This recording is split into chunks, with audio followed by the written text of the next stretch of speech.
Someone, at some point, called you cold. Maybe it was a family member, maybe a coworker, maybe someone you actually cared about looked you in the eye and said, "You're so closed off. You never let anyone in. Why won't you just talk to me?" And here's what's interesting. You didn't get angry. You didn't defend yourself. You just looked at them. Maybe nodded. Maybe said nothing at all. And somewhere inside, something that used to feel like guilt didn't feel like anything anymore. If that moment sounds familiar, this video is going to explain something about you that nobody else probably has. Because what most people call emotional distance, psychology calls something else entirely. And once you understand what actually happened inside your mind, not what people assume, but what the science shows, you're not going to see yourself the same way again. This isn't a video about becoming more open. It's not going to tell you to communicate better or be more vulnerable. It's going to tell you why you stopped, and why, for a certain kind of person who has lived a certain kind of life, that was exactly the right thing to do. There was a time when you explained everything. You explained your choices to your parents. You explained your opinions to people who didn't ask. You justified why you needed space, why you reacted the way you did, why you saw the world differently from everyone around you. You tried, genuinely tried, to make people understand you. And it makes complete sense that you did, because when you're younger, explanation feels like the bridge. If I just say it clearly enough, in the right words, at the right moment, they'll get it. They'll see me. And that felt worth fighting for. So you fought for it. You had long conversations that went nowhere. You repeated yourself. You softened your words, sharpened them, tried different angles. You explained your silences. You explained your reactions. You explained why you needed what you needed, even when part of you knew you shouldn't have to. And this wasn't weakness. Let's be clear about that. This was someone who actually wanted connection. Someone who believed that being understood was possible and that it was worth the effort to get there. The problem wasn't that you tried. The problem was what happened every time you did. Because there's a specific pattern that forms in people who spend years explaining themselves to the wrong rooms. And once that pattern locks in, and psychology has a very precise name for what it is, the brain doesn't just get tired of explaining. It starts to learn something. Something that changes the way you operate at a level most people never even notice. And that's exactly where things started to shift. In the 1960s, a psychologist named Martin Seligman ran a series of experiments that changed how we understand human behavior. He discovered something he called learned helplessness. The short version is this.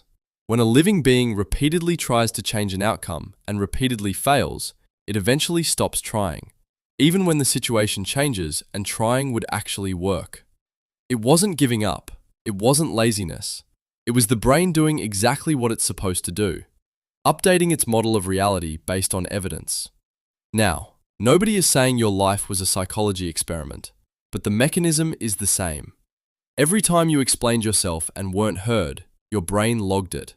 Every time you laid yourself open and the response was dismissal or redirection or someone making it about themselves, your brain logged that too. Every time the conversation ended exactly where it started, just with more words in between, logged, logged, logged. And at some point, your brain did the math, not consciously. You didn't sit down one day and decide, "I'm done explaining myself." It didn't work like that. It was quieter than that, slower. One day you just noticed that the impulse wasn't there anymore. Someone pushed, and instead of the familiar rush to justify yourself, there was just stillness. People around you noticed the change. They called it coldness. They called it arrogance. They said you had walls up, that you were impossible to reach. But here's what they didn't understand. You didn't build walls. Your brain built a filter. And there is a profound difference between the two. One that most people who haven't lived your particular life will never fully grasp. But science does, and that's what we need to talk about next.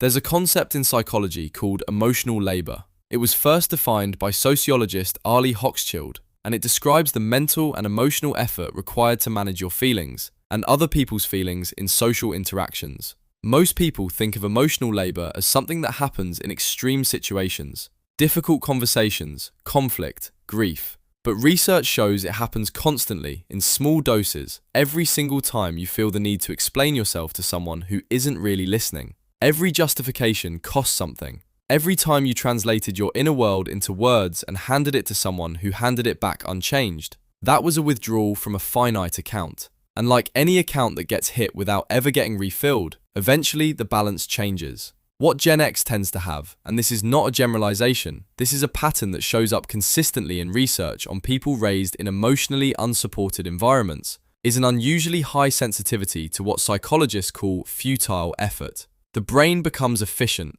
brutally efficient. It starts allocating emotional resources the way a careful person manages money. Not because they're selfish, because they've learned that waste is real and recovery is slow. And if you're watching this and thinking, that's exactly what happened to me, I want you to sit with that for a second. Because what you just recognize in yourself is not a flaw in your wiring. It is your wiring working correctly under the conditions it was given. There's also something else worth naming here, something that doesn't get talked about enough. When you stop explaining yourself, you don't just conserve energy. You do something that psychologists consistently link to higher self-respect, better boundary formation, and what researchers call self-concept clarity. A stable, coherent sense of who you are that doesn't depend on external validation to hold its shape. In other words, the people who called you cold were watching you become more yourself. They just didn't have the framework to understand what they were seeing, and neither probably did you, until now. Here's what it looks like from the outside. Someone asks you a question you don't feel like answering, and you give a short response. Someone tries to pull you into an argument, and you don't take the bait. Someone waits for you to defend yourself, to justify your choices, to explain why you are the way you are, and you just don't. You look at them, maybe you change the subject, maybe you say nothing at all and let the silence do what silence does. From the outside, that reads as coldness, as arrogance, as someone who thinks they're above it all, too proud to engage, too damaged to connect. But here's what's actually happening on the inside. You're making a decision, maybe not a conscious, deliberate decision with words attached to it, but a decision nonetheless. You're looking at the situation, reading the room the way only someone with your particular history can read a room, and determining in about 3 seconds whether this conversation has any real chance of going anywhere. Whether this person is actually asking because they want to understand, or because they want to win, or vent, or confirm something they already believe. And most of the time, you already know the answer before they finish the sentence. That's not coldness. That's pattern recognition built over decades of paying attention to people. That's what happens when you've been in enough conversations to know which ones are real and which ones are theater. And choosing not to perform in the theater, that's not a wall. That's a standard. Now, does this mean you're always right? No. Does it mean the filter is perfect? No. Sometimes it catches things it shouldn't. Sometimes the person on the other side actually did want to connect and the filter closed before they had a chance. That's worth knowing about yourself. That's worth sitting with. But here's what's also worth sitting with. You are not broken. You are not cold. You are not someone who failed to develop normal human emotions or normal human connection. You are someone who learned through direct and repeated experience that your energy is not unlimited and your inner world is not a public space. And you started protecting both.